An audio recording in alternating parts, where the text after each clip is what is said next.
मित्रांनो, आज मी तुम्हाला नागपंचमीची महान आणि पवित्र कथा सांगणार आहे. ही कथा नागपंचमीचे महत्त्व स्पष्ट करते. प्रत्येक विवाहित स्त्रीनी ही कथा नक्कीच ऐकायला पाहिजे. असे म्हटले जाते की जी विवाहित स्त्री ही कथा ऐकते, तिच्या नवऱ्याचे आयुष्य दीर्घ होते. तिच्या घरातील गरिबी, दोष तथा भीतीदायक वातावरण नष्ट होते. जर तुम्हाला पण आयुष्यात दुःख आणि अडचणींचा सामना करावा लागत असेल, तर ही कथा नक्की ऐका.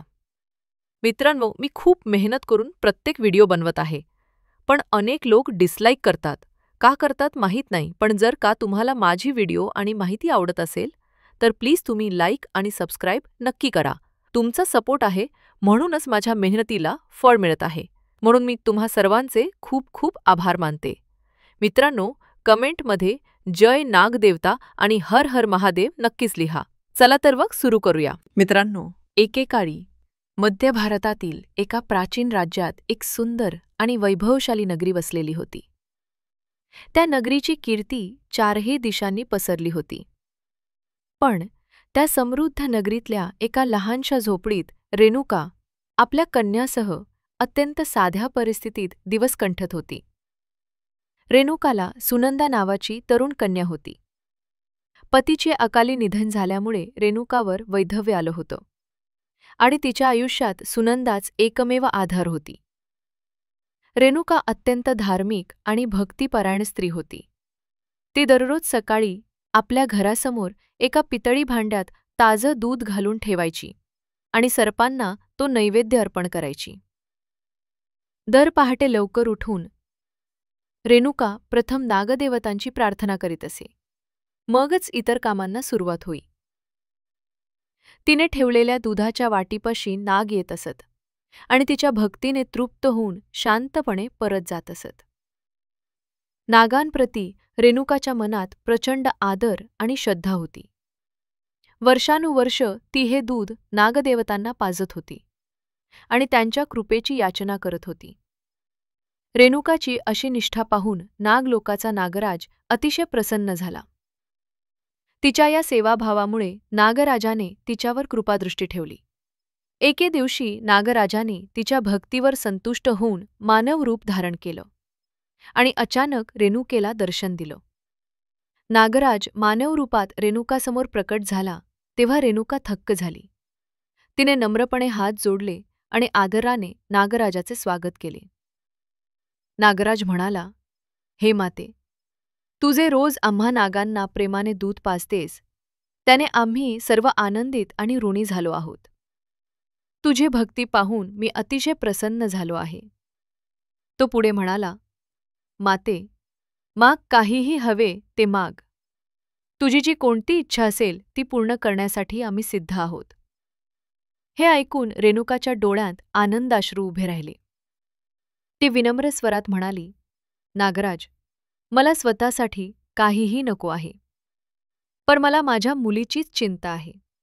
रेणुकाने हात जोडून विनंती केली, "हे नागराज, माझ्या निधनानंतर माझ्या सुनंदाचं रक्षण करा. तिला आपल्या बहिणीसारखे समजा आणि तिची सदैव रक्षा करा." रेणुकाची आर्त याचना ऐकून नागराजाने तिला वचन दिलं. नागराज म्हणाला, "हे माते, तुझा हा स्नेह आणि भक्ती आम्ही कधीच विसरणार नाही. तुझ्या निधनानंतर आम्ही नक्की तुझ्या मुलीचे रक्षण करू आणि तिला सख्या भगिनीप्रमाणे मान देऊ." नागराजाकडून वचन मिळताच रेणुका आनंदली. तिने नागराजाचे शतशः आभार मानले आणि आशीर्वाद देत म्हणाली, "मला आता माझ्या मुलीची काहीच काळजी नाही." काही वर्षांनी सुनंदाचे लग्न एका प्रतिष्ठित आणि संपन्न कुटुंबात ठरलं आणि थाटामाटात पार पडलं. आपली मुलगी एका समृद्ध घराण्यात सासरी जाणार असल्याचं पाहून रेणुका अतिशय आनंदित झाली. लग्नानंतर काही दिवसातच रेणुकाचे निधन झाले.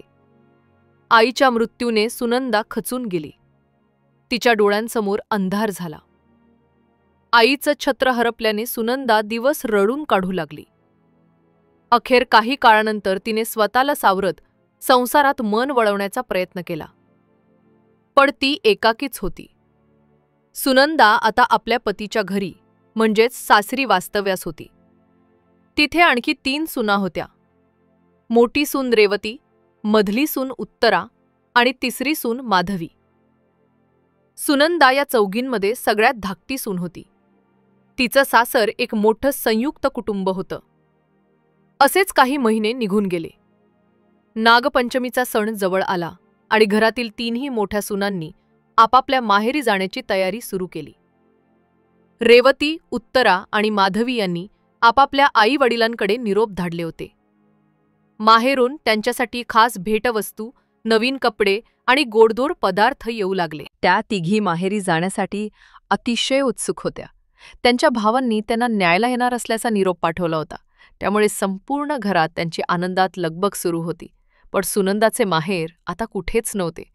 आईच्या जाण्यानं तिच्या मायाळू माहेरचा संसार संपला होता. तिला न्यायला येण्यासाठी कुणीच नव्हतं. इतर तिन्ही सुनांची लगबग पाहून सुनंदाच्या हृदयात हुरहुर दाटली. ती हळूच आपल्या खोलीत जाऊन शांत बसली. तिच्या मनाला फार वाईट वाटत होतं. तिला काहीच सुचत नव्हतं आणि कोणाकडे जाऊन आपलं दुःख सांगावं तेही तिला कळत नव्हतं. आपल्या भाळी आलेल्या एकटेपणाचं तिला प्रचंड दुःख झालं. मोठी सून रेवती सुनंदाला अश्रू भरल्या डोळ्यांनी एकटी बसलेली पाहून चिडवायला आली. रेवतीने उपरोधाने विचारलं, "काय ग धाकटी सूनबाई, तुझ्या माहेरून कुणी तुला न्यायला येणार की नाही?" रेवती पुढे म्हणाली, "आम्हा तिघींचे भाऊ आम्हांना न्यायला येतायत बघ, पण तुझं तर कुणीच नाही. आता तू काय करणार? इथेच राहावं लागणार, सासूबाईंची बोलणी ऐकत घरकाम करावं लागणार." रेवतीचे टोमणे ऐकून सुनंदाच्या काळजात कळ उठली. तिच्या डोळ्यातून अश्रू ओघळले. ती काहीही न बोलता आपल्या खोलीत निघून गेली. पुढच्या दिवशी पहाटे रेवती, उत्तरा आणि माधवी आपापल्या भावांसोबत हसत-खिदळत माहेरी रवाना झाल्या. सुनंदा त्यांची निघालेली रथ आणि पालखी दूर जाताना पाहत उभी राहिली. त्यांच्या उत्साही जल्लोषाचा आवाज मंदावताच सुनंदाच्या मनात एकाकीपणाची भावना उसळून आली. ती देवघरात गेली. सुनंदाने भगवान शंकराच्या मूर्तीसमोर बसून आपली व्यथा मांडली. ती रडत्या स्वरात प्रार्थना करू लागली, "हे महादेव, तू मला कुठलंच सुख दिलं नाहीस. तू माझ्याकडून माझी आई देखील हिरावून घेतलीस." आईची आठवण येऊन सुनंदाचा कंठ दाटून आला. आई हयात असती तर तिला माहेरचा आधार मिळाला असता. हा विचार करून ती अधिकच हळवी झाली. सुनंदा हमसून म्हणाली, "आता मी काय करू? कुठे जाऊ? देव, माझं या जगात कुणीच जवळचं माणूस उरलेलं नाही. तूच आता काहीतरी व्यवस्था कर." त्या रात्री सुनंदा दुःखात बुडालेली असताना अचानक तिच्या घराच्या दरवाजावर कोणीतरी हलकेच टकटक केलं. इतक्या रात्री कोण आलं असावं असा विचार करून ती दरवाजाकडे गेली. सुनंदाने दरवाजा उघडला आणि पाहते तर काय, एक देखणा आणि तेजस्वी तरुण तिच्यासमोर उभा. त्या तरुणाच्या अंगावर दिव्य वस्त्र आणि अलंकार होते आणि त्याच्या शिरावर सुंदर मुकुट होता. त्याच्या अंगाभोवती एक तेजस्वी प्रभामंडळही विलसित होतं. त्या दिव्य तरुणाला पाहताच सुनंदा थक्क झाली. काही क्षण तिला स्वतःच्या डोळ्यांवर विश्वास बसत नव्हता. एवढ्या रात्री जणू एखादा देवदूतच समोर उभा आहे की काय, असे तिला क्षणभर वाटले. काही काळ ती निशब्द झाली. शेवटी तिने धीर एकवटून विचारलं, "स्वामी, आपण कोण आहात आणि अशा विलक्षण वेळी माझ्या दाराशी कसे काय आलात?" तो तरुण प्रेमाने उत्तर देऊ लागला, "प्रिय भगिनी, घाबरू नकोस. मी तुझा भाऊ आहे. आज तुला न्यायला खास आलोय." हे ऐकून सुनंदा आणखीनच चकित झाली. ती गोंधळून म्हणाली, "पण आपण तर एखाद्या देवतेसारखे दिसतात. आपण माझे भाऊ कसे असू शकता? माझा तर एकही भाऊ नाही." दिव्य तरुण हसला आणि म्हणाला, "बहीण, मी खरोखर तुझाच भाऊ आहे. तुझी आई रेणुका दररोज आम्हा नागांना प्रेमाने दूध पाजायची. तिच्या त्या भक्तिबळावर आम्ही तिला एक वचन दिलं होतं. तुझ्या आईच्या निधनानंतर आम्ही तुला बहिणीप्रमाणे मानून तुझं रक्षण करू असं वचन दिलं होतं. म्हणूनच आज मी तुला न्यायला आलो आहे." हे शब्द ऐकताच सुनंदाला आश्चर्याचा धक्का बसला. तिच्या बालपणीच्या काही धूसर आठवणी पुन्हा जाग्या झाल्या. नागराजाने आपल्या दिव्य शक्तीने सुनंदाला लहानपणीची ती दृश्य स्पष्ट दाखवली. आई रेणुका रोज उंबरठ्यावर दूध ठेवत आहे नाग येऊन प्रेमाने ते दूध पित आहेत हे सुनंदाने पुन्हा पाहिलं. त्या आठवणी ताज्या होताच सुनंदाला सारं काही लक्षात आलं. ती हरखून जाऊन आनंदाने उद्गारली, "होय, आता मला सगळं आठवलं. माझी आई नागांना रोज दूध पाजायची. तुम्ही नक्कीच माझे भाऊ आहात." नागराज आनंदाने हसला. तो म्हणाला, "मग आता अजिबात संकोच करू नकोस. चल, माझ्यासोबत नागलोकाला ये. तिथे तुला आम्ही बहिणीसारखा मानसन्मान देऊ." सुनंदाने डोळे पुसत हसून मान डोलावली. तिने नम्रतेने हात जोडले आणि म्हणाली, "भाऊ, तुमच्यासोबत येणं हे माझ्यासाठी मोठं भाग्य आहे." नागराजाने पुढे सरसावत सुनंदाच्या हातात एक दिव्य अंगठी घातली. त्या अंगठीच्या स्पर्शाने सुनंदाचं रूप क्षणार्धात पालटलं आणि ती तिच्या मानवी देहासह नागलोकात जाण्यास समर्थ झाली. क्षणभरातच नागराज सुनंदाला नागलोकात घेऊन आला. नागलोक अतिशय सुंदर आणि अद्भुत होतं. तिथल्या प्रकाशमान व शीतल वातावरणाचा सुगंधित मंद वारा सुनंदाला मंत्रमुग्ध करत होता. नागलोकाच्या प्रवेशद्वाराशी नागमाता स्वागतासाठी उपस्थित होती. नागमाता कद्रूने सुनंदाला प्रेमाने आपल्या कुशीत घेतलं. "ये, ये माझी मुली," नागमाता प्रेमळ स्वरात म्हणाली. "तुझं आमच्या इथे मनःपूर्वक स्वागत आहे." नागमातेच्या मायाळू स्वागताने सुनंदाचे डोळे पाणावले.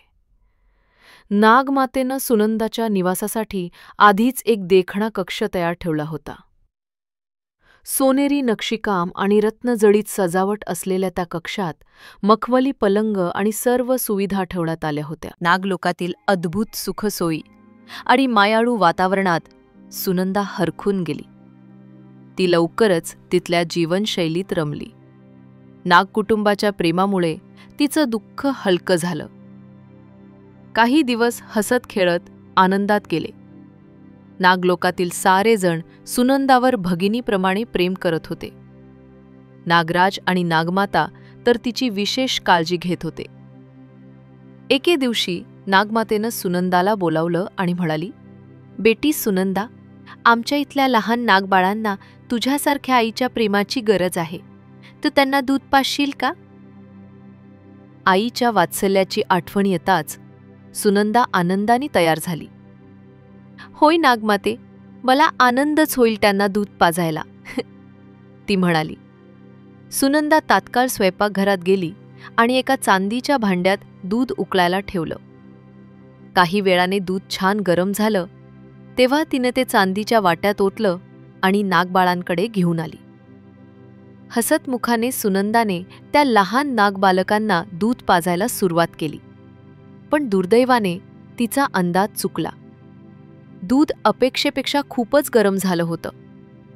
दुधाचा पहिला घोट तिने नागबालकांच्या ओठाशी नेताच त्यांच्या त्वचेचे चटके झाले. गरम दुधाचा स्पर्श होताच नागबालक वेदनेने किंचाळले. लहान नागमुले दुखापतीने रडू लागली आणि रागाने फुसफुसू लागली. एका नागबालकाने संतापून फणा काढत ओरडलं, "अगं बाई, तू आमची तोंड जाळून टाकलीस. आम्ही तुला कधीच क्षमा करणार नाही." दुसऱ्या नागबालकाने रडून हंबरडा भरला, "आम्हाला किती यातना होत आहेत. तू किती निर्दयी आहेस. तुझ्यामुळेच आम्हाला हा त्रास सहन करावा लागतो आहे." हे पाहून सुनंदा घाबरली आणि तिला प्रचंड वाईट वाटलं. तिच्या डोळ्यात पाणी तरारलं. ती हात जोडून रडत्या आवाजात म्हणाली, "मला क्षमा करा हे नाग हो. माझ्याकडून मोठी चूक झाली." सुनंदा पुढे रडतडत म्हणाली, "मी नकळत दूध खूप तापवून टाकलं. तुम्हाला दुखावण्याचा माझा कोणताच हेतू नव्हता." सुनंदाचे अश्रू आणि पश्चात्ताप पाहूनही नाबालकांचा क्रोध शांत होत नव्हता. ते आतल्या आत तडफडत राहिले. इतक्यात गडबड ऐकून नागमाता कद्रू धावत आली. तिनं संतप्त नागबालकांना समजावण्याचा प्रयत्न केला. नागमाता प्रेमाने म्हणाली, "मुलांनो, सुनंदाला क्षमा करा. ती आपली आदरणीय पाहुणी आणि प्रिय बहीण आहे. तिनं जाणीवपूर्वक काहीही केलं नाही." नागमातेनं पुढे कठोरपणे बजावलं, "सुनंदा आपल्याकडे आलेली मान्यवर आहे आणि तिचा अपमान करणं अजिबात योग्य नाही. आपण तिला काहीही शिक्षा करू शकत नाही." नागमातेच्या समजुतीनं नागबालक गप्प झाले. पण त्यांच्या मनातला संताप अद्याप शमलेला नव्हता. ते मनातल्या मनात सुडानं पेटत राहिले. त्या प्रसंगानंतर काही दिवस सुनंदा नागलोकात राहिली. पण तिच्या मनात अस्वस्थता येऊ लागली. नागबालकांच्या रागामुळे ती खूप व्यथित झाली होती. अखेरीस सुनंदानं नागलोकातून पुन्हा आपल्या मानव जगतातील घरी परतण्याची इच्छा व्यक्त केली. नागराज आणि नागमातेनं तिची इच्छा मान्य केली आणि आदरानं तिला निरोप दिला. सुनंदा परत आपल्या सासरी आली. पण नागलोकातील दिवसांच्या आठवणी तिच्या हृदयात कोरल्या गेल्या होत्या. नागलोकात पाहिलेलं अद्भुत वैभव आणि तिथे मिळालेली आपुलकी ती कधीच विसरू शकली नाही. सुनंदा पुन्हा आपल्या दैनंदिन संसारात गुंतली. पण तिच्या मनात पुढच्या वर्षीच्या नागपंचमीची आतुरता लागली. नाग परिवार पुन्हा भेटायला येईल का? या विचारानं तिच्या मनाला हुरहुर लागली. दिवस मागत गेले, महिने सरले आणि अखेर नागपंचमीचा सण परत आला. सुनंदानं या दिवसाची अत्यंत आतुरतेनं वाट पाहिली होती. तेवढ्यात नागलोकातही जय्यत तयारी सुरू झाली. आता ते लहान नागबालक मोठे आणि सामर्थ्यवान झाले होते. नागमातेनं त्यांना सुनंदाला पुन्हा आमंत्रित करून घेऊन यायला सांगितलं. नागपंचमीच्या दिवशी नागराजाचे ते दोन्ही तरुण पुत्र सुनंदाच्या गावाकडे जाण्यास निघाले. मात्र त्यांच्या मनात अजूनही मागच्या घटनेचा संताप धगधगत होता. नागलोकातून बाहेर पडताच दोनही नागबंधूंनी एकमेकांकडे कटाक्ष टाकला. त्यांच्यात कुजबूज सुरू झाली. ज्येष्ठ नागपुत्र वासुकी क्रोधाने म्हणाला, आज आपण त्या स्त्रीला आपल्या विषाने डसूया आणि तिचा अंत करूया. तिनं आमच्यावर केलेल्या अन्यायाची शिक्षा तिला दिलीच पाहिजे. दुसरा नागपुत्र तक्षकनेही संमती दर्शवली. तो म्हणाला, होय, तिनं आमच्यावर अन्याय केला. आता आपण तिला तिच्या चुका समजावून देऊया आणि आपला सूड पूर्ण करूया.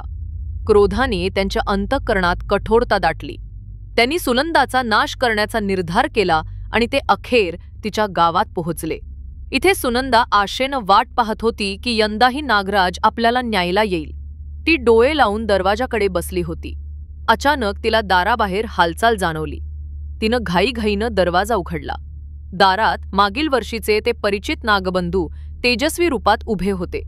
त्यांना पाहताच सुनंदा आनंदित झाली आणि हसत मुखानं त्यांचं स्वागत केले. या माझ्या भावांनो, ती प्रेमाने म्हणाली. मी तर कधीपासून तुमची वाट पाहते आहे. तिच्या चेहऱ्यावर आनंद आणि डोळ्यांत आपुलकी दाटली होती. सुनंदाने आपुलकीने त्यांना घरात बसायला जागा दिली. तिनं त्यांची प्रेमाने विचारपूस केली. नंतर ती स्वयंपाकघरात गेली आणि पाहुण्यांसाठी थंड दूध घेऊन आली. तिनं पितळ्याच्या वाट्यांत गार दूध भरलं आणि आदरानं नागबंधूंना समोर धरलं. हे घ्या, प्रसाद म्हणून थोडं दूध घ्या, सुनंदा नम्रतेनं म्हणाली. तिनं सोबतच काही गोडधोड पदार्थही पुढे केले. त्या दिवशी सुनंदाने खास नागपंचमीसाठी गोडधोड पदार्थ बनवले होते. तिने गूळ घालून पोळ्या आणि लाडू तयार केले होते. प्रेमानं तिने तेही नागबंधूंना अर्पण केले. सुनंदाच्या या आदरातिथ्याने नागबंधू थोडे चकित झाले. त्यांना असं स्वागत अपेक्षित नव्हतं. त्यांनी सुनंदानं दिलेल्या थंड दुधाचे घोट घेतले आणि लाडवांचाही आस्वाद घेतला. सुनंदानं यावेळी आपली पूर्ण काळजी घेतल्याचं त्यांच्या लक्षात आलं. घराच्या उंबऱ्यावर सुनंदानं सुंदर रांगोळी काढली होती आणि ताज्या फुलांनी अंगण सजवलं होतं. नागबंधू घरात प्रवेश करताच सुनंदानं त्यांच्या पायांवर अक्षता टाकून ओवाळलं. सुनंदानं स्वतः तयार केलेले फुलांचं हार त्यांच्या गळ्यात घातले. तिच्या मनःपूर्वक स्वागतानं नागबंधू भारावून गेले. सुनंदाच्या डोळ्यातील निर्मळ स्नेह पाहून नागबंधूंचं हृदय क्षणार्धात वितळलं. ज्या कठोर सूडभावनेनं ते आले होते ती क्षणभरात नाहीशी झाली. वासुकीनं शांतपणे सुनंदाला उद्देशून सांगितलं, आम्ही तुला क्षमा केली आहे बहीण. आधी आमचा गैरसमज झाला होता. तक्षकानं मान खाली घालून म्हटलं, तुझं प्रेम आणि पाहुणचार पाहून आमची मनं परिवर्तन पावली आहेत. आम्ही तुला चुकीचं समजत होतो. हे ऐकताच सुनंदाच्या डोळ्यात आनंदाश्रू दाटले. भावांनो, मीही तुमची मनापासून क्षमा मागते आणि तुम्हालाही क्षमा करते, ती कृतज्ञतेनं म्हणाली. त्या क्षमेच्या आणि प्रेमाच्या वातावरणात पुन्हा स्नेहाचा सागर लहरला. मनातील सारे गैरसमज दूर झाले. सुनंदा आणि नागबंधूंनी एकमेकांना प्रेमानं आलिंगन दिलं. नंतर नागबंधूंनी पुन्हा सुनंदाला आपल्यासोबत नागलोकाला चढण्याचा आग्रह केला. चला, आता आमच्या घरी जाऊया, वासुकी उत्साहानं म्हणाला. होय, पुन्हा आमच्यासोबत नागलोकाला ये, तक्षक हसत हसत म्हणाला. आमच्या नागमातेसह सगळेच तुझी आतुरतेनं वाट पाहत आहेत. सुनंदा आनंदानं तयार झाली आणि ती पुन्हा नागबंधूंबरोबर नागलोकात गेली. नागलोकात पोचताच नागमाता आणि नागराजानं तिचं उत्साहानं स्वागत केलं. संपूर्ण नागलोकात आनंदोत्सव साजरा झाला. नागराजानं पुढे येऊन सुनंदाला सन्मानानं एका सुशोभित आसनावर बसवलं. नागलोकातील सर्वांनी तिचं मानानं वंदन केलं. नागराजाने सुनंदाच्या कपाळावर भक्तिभावाने शुभ्र चंदन कुंकू लावलं. भावंडांच्या प्रेमाचा हा तिच्यासाठी मोठा सन्मान होता. नागमातेनं तिला प्रेमानं आशीर्वाद दिला आणि सुवर्णरत्नांनी भरलेली एक सुंदर मंजूषा तिच्यासमोर अर्पण केली. सुनंदाने विनम्रतेनं ते सर्व स्वीकारलं. तिनं मनापासून नागमाता आणि नागराजाचे आभार मानले. तिच्या आनंदाला पारावार उरला नव्हता. काही दिवस सन्मानाने राहिल्यानंतर सुनंदाला आपल्या मानव जगताच्या घरी परतायचं होतं.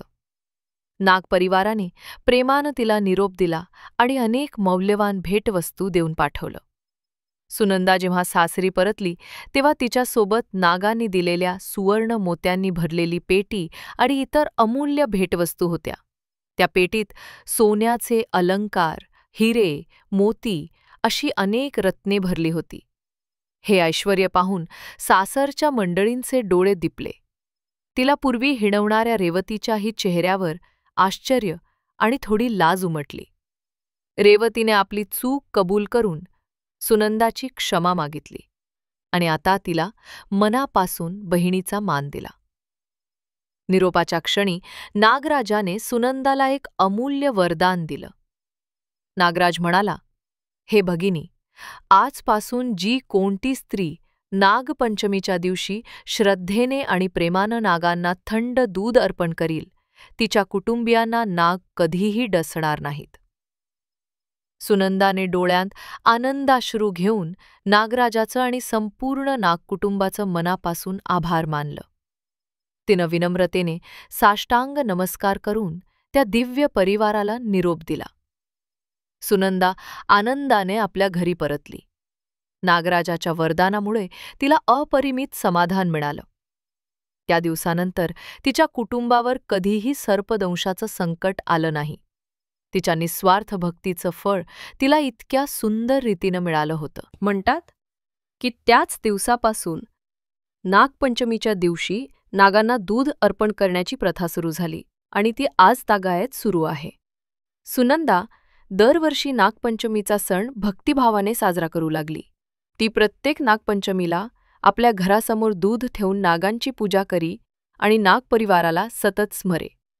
सुनंदाचं उर्वरित आयुष्य सुख आणि समाधानाने भरलं होतं. तिने नागांप्रती कृतज्ञता व्यक्त करणं कधीच विसरलं नाही. ही कथा आपल्याला काही महत्त्वाचे धडे शिकवते. प्रेम, सेवा आणि निस्वार्थ भक्ती यांच्या बळावर कोणत्याही कठीण प्रसंगावर मात करता येते. प्रेमाने शत्रूचेही हृदय जिंकता येते. मनापासून केलेली सेवा आणि श्रद्धा शेवटी नक्की फलदायी ठरते. तर मित्रांनो, ही कथा तुम्हाला कशी वाटली कमेंटमध्ये नक्की सांगा. व्हिडिओ आवडला असेल तर लाईक नक्की करा आणि कमेंटमध्ये जय नागदेवता आणि हर हर महादेव नक्की लिहा. मला सपोर्ट केल्याबद्दल तुम्हा सर्वांचे खूप खूप आभार. चॅनलला सबस्क्राईब करायला विसरू नका आणि बेल आयकॉनवर क्लिक करा म्हणजे येणारी व्हिडिओची तुम्हाला सूचना मिळेल. धन्यवाद.